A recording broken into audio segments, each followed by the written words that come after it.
Well, if you're visiting with us this morning, we are in the midst of a study. We're calling it Letters to Sin City. These are two letters that the Apostle Paul wrote to the church in Corinth. And Corinth was kind of a wild place in the ancient world, to say the least. And because of that, a group of men and women, that Paul has come there. He's told them about Jesus. They've come to faith in Jesus Christ. They've received Christ. But when we look at what's going on, we get a sense that, first of all, there must be a lot of, you might call spiritual immaturity in that congregation, because they're having a lot of problems that Paul addresses. And then secondly, it's almost as if they don't understand that the daily relationship with Jesus Christ, it's always a matter that there's a simplicity here, but it's always a matter of allowing Christ to be Lord in our life. And the battle that always goes on is that our old ego is always fighting to take control. And when the ego takes control, Paul refers to that as living in the flesh. And out of that come a lot of problems and difficulties. And so Corinth is it's a kind of a crazy mix here of a culture that is perhaps the most sinful in the ancient world in some ways, and then a group of believers trying to follow Jesus in the midst of that environment, at the same time, not quite spiritually mature. We've really, up until this point, been looking at the problems that Paul addresses, and he addresses those in the first 6 chapters. And then when we get to chapter 7, and I'm going to actually try and get through the entire chapter this morning. There's actually 40 verses in it, so it's kind of a long chapter. But when we get there, Paul begins to answer a series of questions, and the rest of this first letter will be Paul's answers to those questions. And we know that he's now addressing questions because chapter 7 begins with his statement, "Now for the matters you wrote about." So he's received a letter from them asking a series of questions, and now he's going to begin to address them. And the first question is really, it's kind of fun, I think. I think we'll have a good time this morning. I don't know, maybe we'll hate this morning. But the first question really is this: is it good for a man not to touch a woman? Now, what I want to do this morning is kind of 3 objectives. Number 1 is I want to explain to you what does that mean, first of all. And then secondly, how does Paul answer this question? And third, try and figure out some ways that this might, apply to us in our personal lives and our lives as a church together. So let me begin by reading a number of verses out of the beginning of chapter 7 here. Paul writes this: "Now concerning the things about which you wrote, it's good for a man not to touch a woman, but because of immoralities, each man is to have his own wife, and each woman is to have her own husband. The husband must fulfill his duty to his wife, and likewise also the wife to her husband. The wife does not have authority over her own body, but the husband does, and likewise also the husband does not have authority over his own body, but the wife does. Stop depriving one another, except by agreement for a time, so that you may devote yourselves to prayer and come together again, so that Satan will not tempt you because of your lack of self-control. But this I say by way of concession, not of command. Yet I wish that all men were even as I myself am. However, each man has his own gift from God, one in this manner and another in that." So let's go back to verse 1 for a second and look again at this question. And the question is stated as a response almost, but obviously the question has to do with male and female relationships. And Paul is responding to this question of, should a man touch a woman? Now, if you just read this, without having any sense of the background or whatever, you might come up with the thought that, well, we should always stay about, at least 6 inches apart from one another so that we don't touch one another. But touch actually, in this context, and this was true in the ancient world of Paul's time was a euphemism for sexual relationships. And so the real question here is it good for a man not to have a sexual relationship with a woman? And out of this question, and I'll give you the background as to why this question would even be asked, but out of this background, what Paul really does in this chapter is he kind of develops a theology of the Christian view of sex and marriage. And I think the question has a lot of other questions that kind of come out of it, and I'm going to try to address a number of these this morning. But remember, this is a question being asked in this culture of Corinth, and there's a lot of misunderstanding about these kinds of relationships, particularly in terms of what the culture of the church is supposed to look like. And so when you look at this one question, I've identified, I think, at least 7 smaller questions that really are part of how Paul answers this larger question, again, about Christian male and female relationships. So, initially he's going to talk a little bit about what's appropriate in male and female relationships. He's going to have to address this issue of the sexual relationship within marriage. He's actually going to talk about marriage itself because there's some bad theology going on in the midst of the church about marriage, and you'll see what that is as we move on. And then these questions about, wait a minute, so what happens if my husband or my wife is not a believer? Should I leave him? In other words, should I divorce them? What if my non-believing spouse leaves me? What should I do? What about divorce? And what about remarriage? So there's a lot of issues going on under the surface here that all tie back into this initial question that Paul is responding to.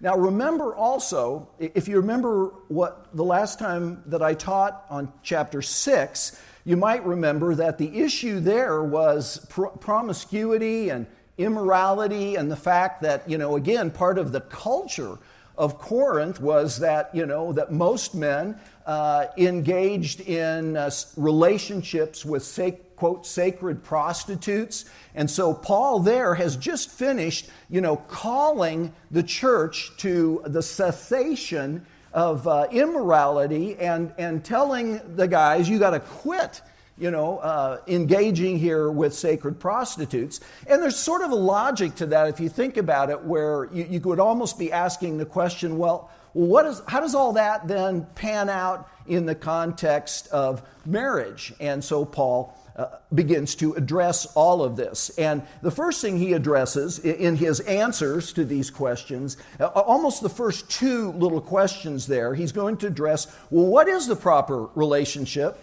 between a Christian man and woman? And he's going to actually be answering the question, should Christians abstain from all sexual relationships, including within marriage? And again, I'll try and explain to you why that would even have been an issue here in Corinth.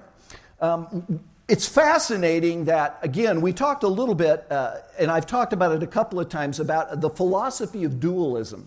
And in the Greek world, there were a lot of versions of this, but it was quite common for the Greek philosophical mindset, which then kind of drifted down to, people on the street, to think about a very real division between that which was spiritual and that which was material, and sort of this division between the two. And that way of thinking was known as dualism. Eventually, it developed into what was called Gnosticism a little further on. But the idea was this, that there was the sacred, those things that only existed in the spiritual realm, and that higher realm was where good existed. But that there was also this lower realm of the material, which obviously, that we live in, and things pertaining to the physical world, and this kind of what was thought of as the lower realm, and that in particularly in dualism and eventually in Gnosticism, anything having to do with this lower level was either bad or evil or irrelevant. And what that produced generally was two very different approaches to life if this was the way you were thinking. One was what we've kind of referred to as sort of the libertine way of thinking, which is what chapter 6 addresses. And remember that one of the little phrases, and we're going to hit it as we move on, maybe next week, I think, in Corinthians, but they had this slogan that, all things are permissible. And so one of the ways that grace was distorted and kind of tapped into this thinking about dualism was that what you did in the physical world didn't make any difference in terms of your spiritual life. And therefore, all things are permissible, so I can continue to engage in, sacred prostitution. I can engage in immorality. We think that probably a little bit of this goes all the way back to the member of the church that's living in the incestuous relationship, with his stepmom. But one of the outcomes of this way of thinking was this libertine, sometimes referred to as antinomianism, which simply means against the law. But the other way that it worked itself out was that if only the spiritual was good, and if anything having to do with the material world was evil, then the approach to spirituality became what we would call asceticism. And that is that in order to grow spiritually or being in the right relationship with God, you had to do everything possible to put down or put away anything that had to do with the material world. And one of those issues was this issue of sexual relationships. And so on the one hand, the libertines kind of said, well, grace covers this. You can kind of do anything you want. It's an extreme of sort of this cheap grace position. But then on the other hand, you had this position of asceticism that was saying, well, actually, it's not just immoral sexual relationships that need to be done away with. All sexual relationships need to be done away with, including those inside of marriage. And so Paul, there's this disconnect in this way of thinking between the spiritual world and the physical world, and good biblical theology always ties those things together. And so what Paul does is he's going to kind of use this issue or this problem, and what he's going to do is take sort of the half-truths that are contained in some of what was being taught there in the church, and he's going to turn them into whole truths. And so, for instance, when this question is asked, is it good for a man not to touch a woman? What Paul is going to say is yes, under certain circumstances, but no under others. So what is it? When is this abstinence from sexual relationships a good thing? And he really kind of hits just a couple of things here. I think he talks about three reasons where you would say, yes, it's good not to. By the way, this gets kind of confusing because there's double negatives here. And so what he's saying here is, when is it good to not engage in these kind of relationships? And the first thing he says is, well, if you're not married. And of course, that goes back to chapter 6. And if you're not married, it's always good not to. All right? You got that there? All right? So that, and he's, he will flesh this out, kind of repeatedly throughout this chapter. Secondly, he says that if you do, abstain within marriage from a sexual relationship, you should only do it by mutual agreement for a period of time in order to have a more intensive time of prayer. It's almost like fasting from food. The reason that you fast from food is that it's intended to be a time where you focus and concentrate more on prayer. And so Paul is saying, well, listen, if a husband and a wife decide that, they want to have a more intensive time of prayer, and in order to facilitate that they should, put sex on pause, well, yes, that's a good time not to touch. So that's the second reason. And then, the third reason is this, is that if a person is both gifted and called to a lifestyle of celibacy, and of course, Paul was called to that. But what Paul's going to do, and again, remember, he's up against people that are saying that all of this is wrong. Now, he himself is a celibate, but he's also going to show how not everybody has that calling. And not only not that calling, but the gift. And that's pretty interesting that he's identifying here that celibacy is actually a spiritual gift, something that's imparted by the Holy Spirit to someone when they come into relationship with Christ. So yes, it's good not to under certain circumstances. But no, it's not good not to. I think that's a double negative or something. I don't know what you refer to that, no, there's a time when it's good. When is it good to touch a man or a woman? And the answer is probably pretty obvious from when it's good not to touch. First of all, when you're married. And so this is a real strong statement that Paul is making to those that are saying that sex is wrong even in marriage. Now, by the way, this was the position of the early church. This was the position of the entire Old Testament and the Jewish community, that when God created us in His image, He created us male and female, and He saw it was very good. And then He said, be fruitful and multiply. And then He said, a man shall leave his father and mother, cleave to his wife. They're going to become one flesh. All of that was a theology that was, combining the spiritual and the material, but really saying that, that this is a part of the way God has designed us, and within the proper context, it's a good thing. But, even within the church, and, probably right around the time of Augustine, which would have been 4th, 5th century, the church began to almost take this position of asceticism.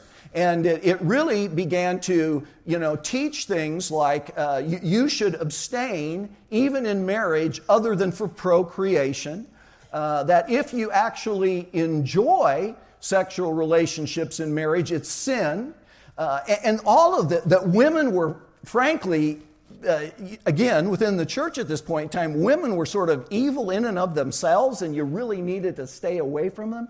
And all of this coming out of sort of this distorted, asceticism that had creeped into the church. And really, it was it was a sad thing, because what we know historically is that almost, I don't know what the percentage would be, but we know even the popes were having affairs. So they've sort of said no, and celibacy for the priests come into this. And the problem is a lot of guys that are priests don't have the gift of celibacy. And what happens is disaster. So when we talked about, again, what had happened in our own time within the Catholic Church, one of the statistics that was thrown out, and I don't know whether it's accurate or not, was that 52% of all priests are engaged sexually outside of marriage. I mean, but what Paul is saying is, hey, don't try and make somebody celibate that doesn't have the gift and the call to be that. But if you have that gift, then it actually is, it is not good. Wait, did I say that right? Yeah, if you're not gifted and not called, then it's not good not to touch. Okay, so again, but within the context of marriage, obviously, and then that's kind of his main thing. But he really is going to push as we move through the chapter to say, hey, if you aren't gifted and called for celibacy, you need to get married probably, because.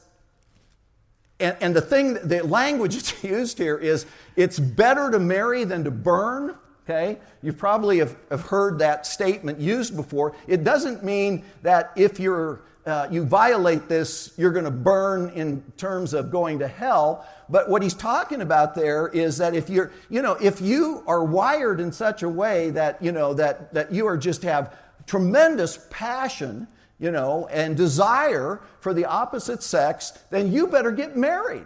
That's kind of what he's saying in the passage here. So, yes, sometimes it is good not to touch a woman, but other times, no. Now, this actually kind of leads into a bigger question, because the other thing that was being taught here, and this is obviously in the same context, was that the ascetics were saying not only should you not engage in these kinds of relationships even within marriage, you probably should not even get married at all.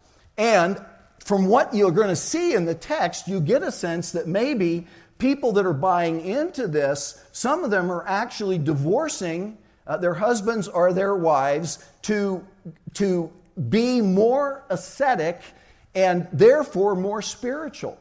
And so, again, this is this kind of a warped sort of a response to marriage. And so the question kind of is, well, what about marriage? Now, this is a text where obviously Paul talks about his own singleness repeatedly. And honestly, you can't get away from this text without this sense that Paul is saying that a call to singleness and celibacy is preferable to marriage. Now, I don't think Paul is anti-marriage, and he's been accused of that before.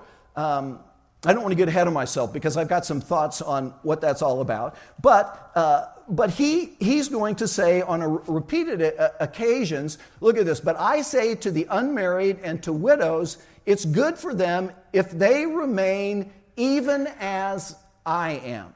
And so again, he kind of calls attention to his own situation of being single but celibate in the midst of his singleness. Now, what was his situation? Let me see here. I want to jump ahead. Okay, again, the statement, I wish all men were as I myself am. What was Paul's situation? The accurate answer to this question is we don't know. All right? But let me tell you what it was. No, just kidding. Here's the theories. What's the deal? Was Paul ever married himself? And so one possibility is that he was never married. Now, the scholars that look at this, the problem with that particular position is that Paul was a Pharisee. And what we know is that part of what was required of you to be a Pharisee was that not only were you married, but you had children. And so Paul was a Pharisee, so how could he be a Pharisee if he was never married? But that's one possibility.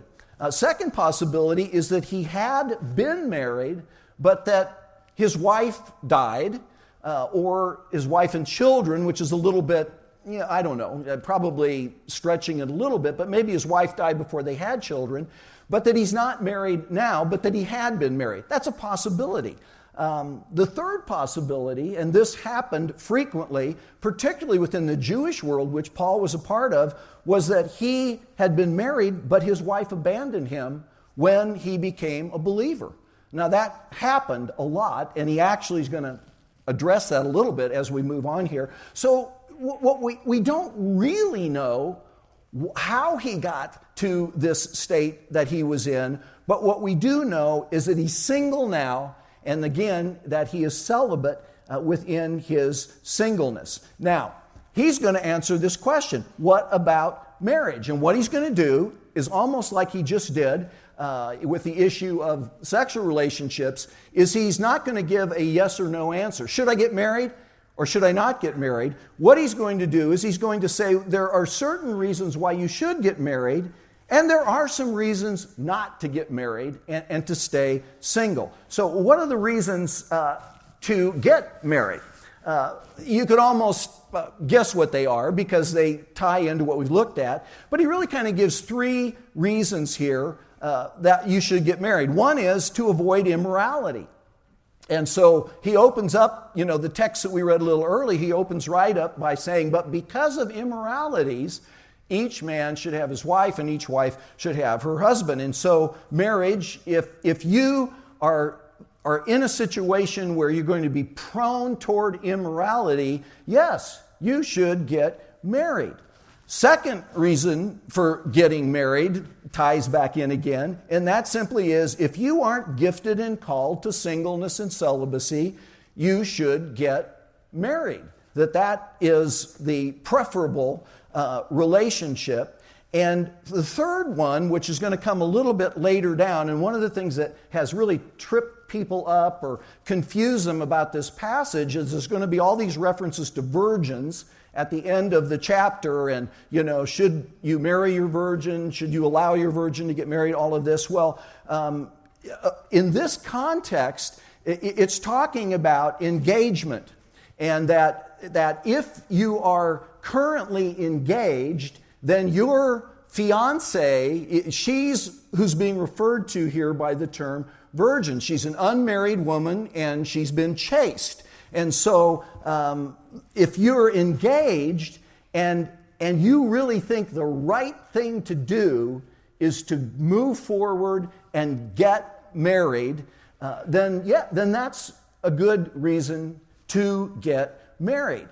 Again, think about this for a second. One of the things he's going to talk about in terms of why not to get married, he makes a reference to the present situation. So think about this. They're in Corinth, part of the Roman Empire, probably around 54 to 55 AD. And in 54, 55, 56, and these dates are really hard to nail down, particularly in terms of when Paul is writing the letters. It's the end of the reign of an emperor by the name of Claudius. And Claudius was anti-Jew and anti-Christian. And you might remember back when we were looking at the introduction to the letter of Corinth, that when Paul goes to Corinth in the book of Acts, he meets this couple, Priscilla and Aquila, and the book tells us that they've been driven out of Rome by Claudius. And in 52 AD, we know that the emperor got so angry at Jews and Christians, and there could be some sense that there was the tension going on because he didn't even know the difference at that point in time. He just thought, that as many people did, that the Christians were simply a sect of Judaism.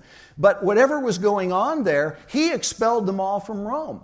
And so at the point in time, right at the end here of Claudius's reign, persecution was a reality for the early church. And Paul, he talks about that in reasons for maybe not getting married. But then think about the fact that it's only a few years later, and when Claudius dies, the next emperor is a guy by the name of Nero. And most of us know him as a really bad guy because ultimately he's going to be the guy that crucifies Peter upside down and has Paul's head cut off. So he's going to get bad, but initially he wasn't a really a big persecutor of the church. So think about when Paul writes Ephesians, for instance.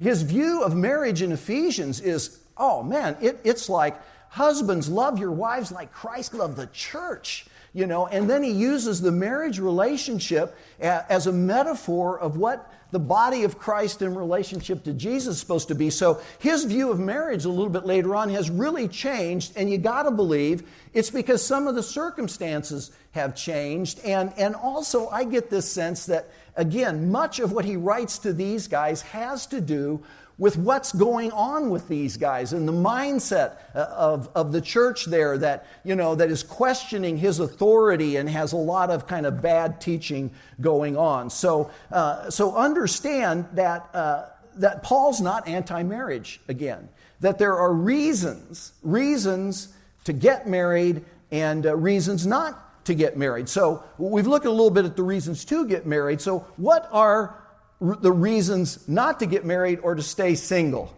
This is single man. A lot of you think the S is for super, but I just thought he was a good illustration of staying single. Obviously, none of you did. Anyway. So what would be the reasons not to get married or to stay single? Well, first of all, it would be that if you have that call to celibacy. And so again, Paul says, that it's good for them to remain even as I. So in other words, if there is a call to celibacy, don't get married. Stay single. Second thing is the present circumstances that I just talked about. And in verse 26, this is where he says, I think then it is good in view of the present distress that it's good for a man to remain as he is. And by the way, this is another thing that if you read this chapter, which I hope you will, you'll notice that he keeps making reference to whatever condition you were in when Christ called you, stay in that condition, but then he makes a bunch of exceptions, because it's not like a hard and fast rule. But again, the idea here is that whatever the circumstances were, it's reason to stay single, because marriage in that kind of an environment is going to be hard.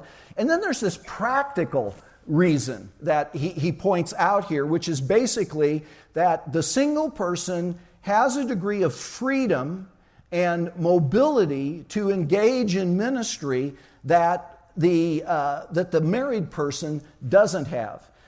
So this is what he's talking about here in this part of the chapter. I want you to be free from concern. One who's unmarried is concerned about the things of the Lord, how he may please the Lord. But one who's married is concerned about the things of the world, how he may please his wife. Marriage, as most of us in the room, I think most of us in the room are married. I know that there's a number of you single here. But you do know that marriage requires time and energy. And that the relationship has needs, and families have needs, and it really does restrict, should restrict what a person is able to do in ministry. And you think about it, so Paul is an example. If Paul had a wife and family, there's no way he could have done what he did without neglecting the wife and family, all right? And so, he wouldn't have been able to do it. And the other illustration is Jesus. I mean, Jesus was single, and Jesus never married. I mean, the norm would have been that at about 18 years of age, he would have gotten married and had a family, but he didn't. He was never married, and he never had a family, and apart from the complexities of what that would have produced anyway, Jesus lived a lifestyle that, frankly, was not conducive to marriage. And so there's this practical reason why not to get married, and that is simply that the single person has more freedom to pour themselves into their relationship with Christ and into ministry. And then the fourth thing that he brings up, again, is that a little humorous, and that is that, I'm going to spare you a lot of problems by telling you don't get married. And we kind of know what that's all about. Anyway, so when he says, yeah, go ahead and get married, then he adds this on, yet such will have trouble in this life. And that leads me to believe he probably had been married at some point in time. But anyway, well, who knows? But avoid the difficulties. So this is what he's saying about marriage. So there's a time when the answer to the question is yes. You should get married. There's a time when the answer to the question is no. And then that sort of logically leads us into the next question, which is they ask him, well, what about divorce and remarriage? And there's some sub-questions to this question. One is, and again, we think this was happening, and this again, not only is Paul's teaching, but again, whatever influence the ascetics were having, would be the question in some people's minds, well, if being unmarried is better, okay, well, then should we get divorced? And again, there's some sense that perhaps that was being advocated by these guys that had this ascetic mindset of dualism. Yes, you should get rid of your husband or your wife. Well, Paul says the answer to the question is no. No, you shouldn't get divorced. And he says it here in these verses, but to the married I give instructions, not I, but the Lord, that the wife should not leave her husband. And by the way, that was just another way of saying, and in the ancient world, oftentimes, divorce was simply a matter of the husband or wife saying sayonara and just taking off. I mean, there was no legality, whatsoever in the Greco-Roman world that we know of. In the Hebrew world, there was, and we'll see that in a minute, because there was a certificate or a writ of divorce that, was enacted. But again, what Paul says is no. To the married, I give these instructions that the wife should not leave her husband, but if she does leave, she must remain unmarried or else be reconciled to her husband, and that the husband should not divorce his wife. By the way, I just want to point out a little thing here.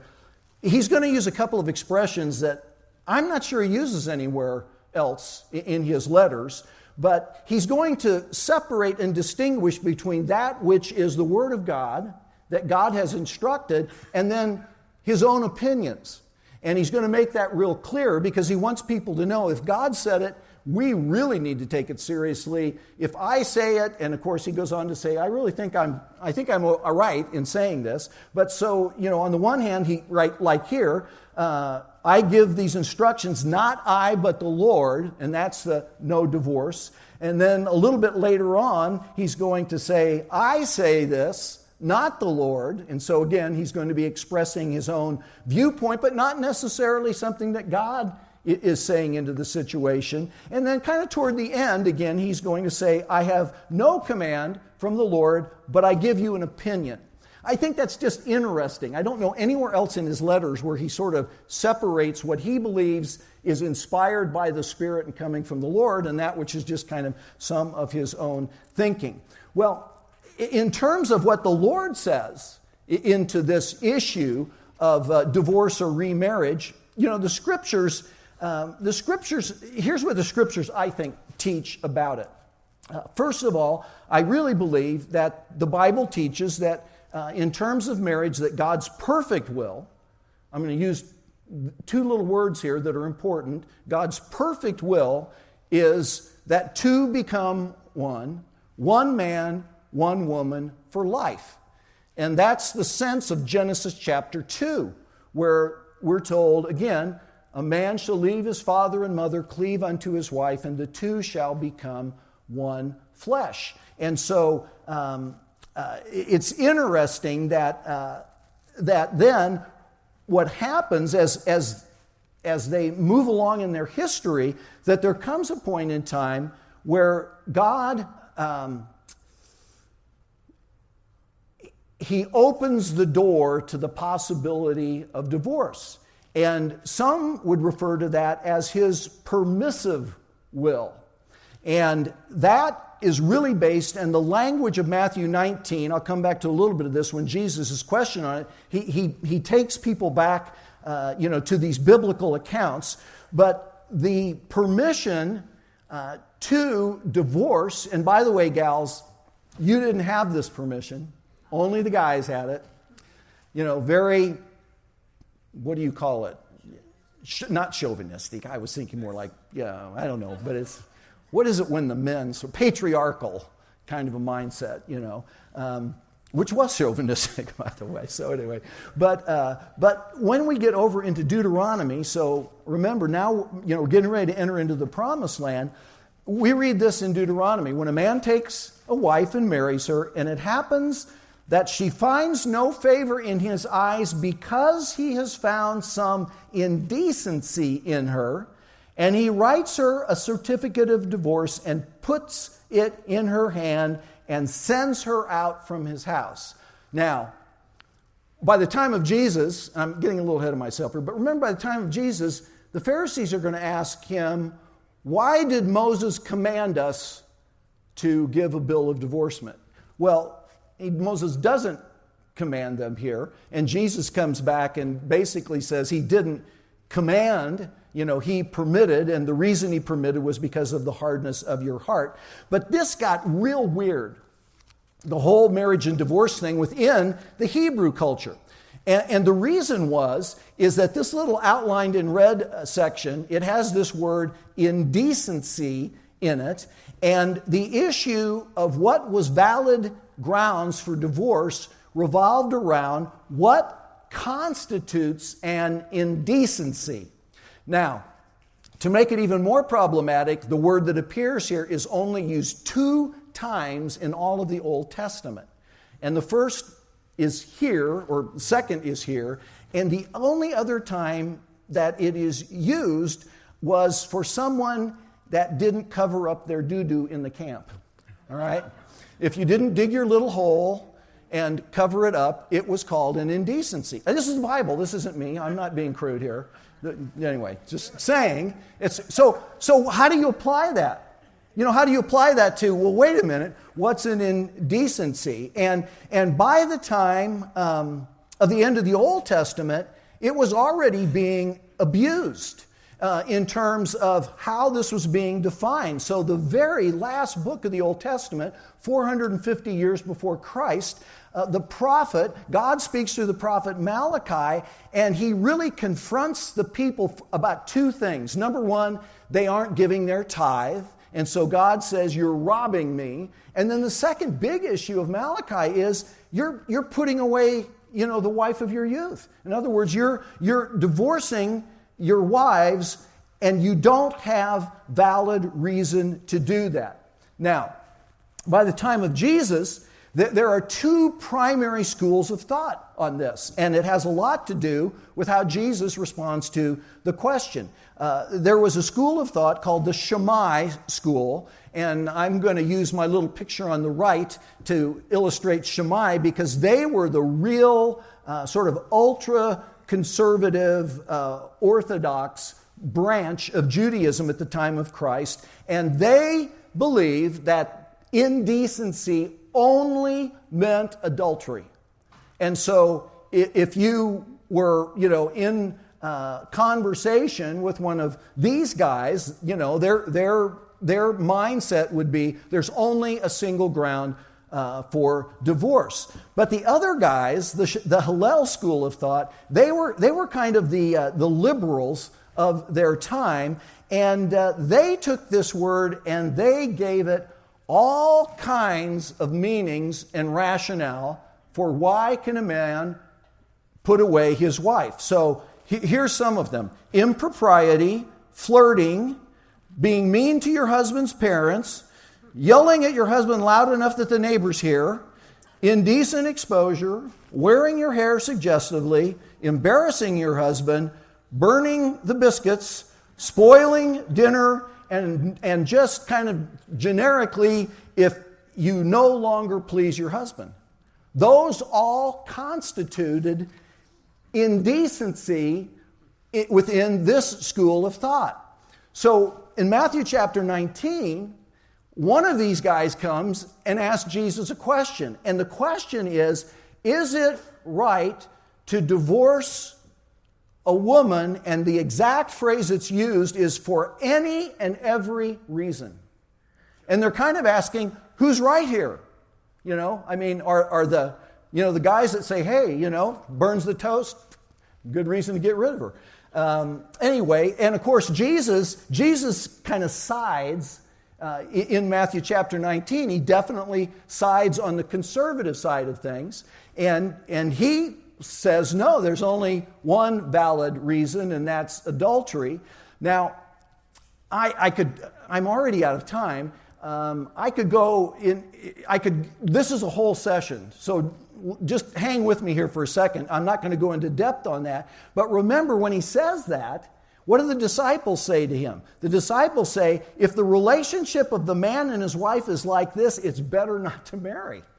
This was kind of radical. Again, although it was, part of sort of what had happened. People that want what are the biblical grounds for divorce? Normally, that are real concerned about what the Bible says, normally will give three reasons. Now, some people, I should say this, we have these Shammais and Hillels in our day about every single issue that's controversial, basically. Not literally, but you got people that are landing, and in our group, we're going to have people that are landing in different, places on sort of questionable issues. But here, biblical scholars believe that in this text, and I'm out of time. In this text that Paul, a little bit later on, he's going to say, if your husband leaves, let him go. Or if your wife leaves, let her go. And so one of the ways that's been applied is that a second grounds for divorce biblically is desertion, if the husband or wife deserts. And then normally, and this isn't really from this text, but just to kind of round it out, is I would say that sort of down the center of the fairway between the two extreme positions, that most Christian leaders have also said that in cases of extreme abuse, and whether it's physical or emotional, that there are times when literally the life of the person is at risk, and that would constitute also biblical grounds. Not everybody's going to agree with those positions, but again, what's happened here is that now Paul's saying, well, how do we deal with this? And by the way, I think the two great errors of our time in this area, even within the church, are number one, to use divorce as the first option, which it shouldn't be. I mean, it should be the last option when you're struggling in a relationship. And the second error, and it's not so true probably in our context, but I know it has been true historically, even in our lifetime, is to treat divorce as the unforgivable sin. And oftentimes, back when it was much rarer than it is now, I mean, people that got divorced were kind of oftentimes just shunned, basically, and treated like, that they'd committed the unforgivable sin. You probably know the quote, or heard the quote from Ruth Graham. She was asked one time whether or not that whether she had ever considered or thought about divorce from Billy. And her response was, divorce, no. Murder, yes.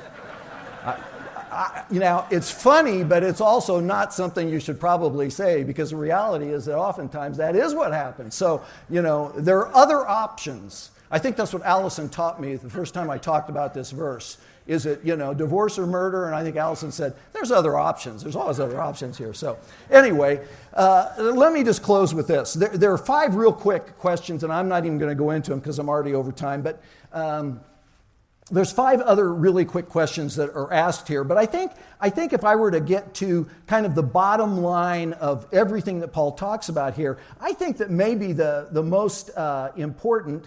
A second here. That's your husband leaving. Sorry. Okay. I'm going to get here toward the end. All right. Okay. I think this is sort of the bottom line of what Paul's trying to say, and I think this is applicable to us, even if we aren't dealing with this specific issue. And so he says to them this, but I say, brethren, the time has been shortened. And again, they're living in a context of really believing that the return of Christ is imminent. And everything in their world is telling them, with the persecution going on, everything happening, that Christ is coming back quick. So Paul writes this, but this I say, the time has been shortened, so that from now on, those who have wives should be as though they had none, those who weep as though they didn't weep, those who rejoice as though they didn't rejoice, those who buy as though they didn't possess, and those who use the world as though they did not make full use of it. For this world in its present form is passing away. And I think what he's saying there is that he's calling them and us to sort of a sense of urgency as we live our lives, that with the reality of Christ coming again, we should hold everything kind of lightly. We should keep Christ and His kingdom first, and that we should always remember that this world and the old order is going to pass away. Let's pray together. Lord, a lot of content here, and we just pray for all of us in this room. We're probably have somebody in almost every one of these little categories today, and Lord, I pray that you would use your word and your spirit to speak into situations that people are struggling with. Lord, for those of us that are married, we really pray that you would reign in each of our lives so that the way we treat each other would be honoring to you and would reflect your love for your body, which is your bride. Lord, for those that have been through divorce and still have some kind of guilt going on. Lord, just give them that confidence that there's forgiveness and there's grace and we move on.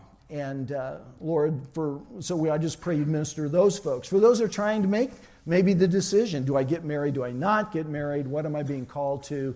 Lord, just give wisdom in all of this. And again, we're grateful, Lord Jesus, that as we walk with you, you try to make things really clear for us so that we don't wander around in the fog. And we thank you for this time in your word this morning. Amen.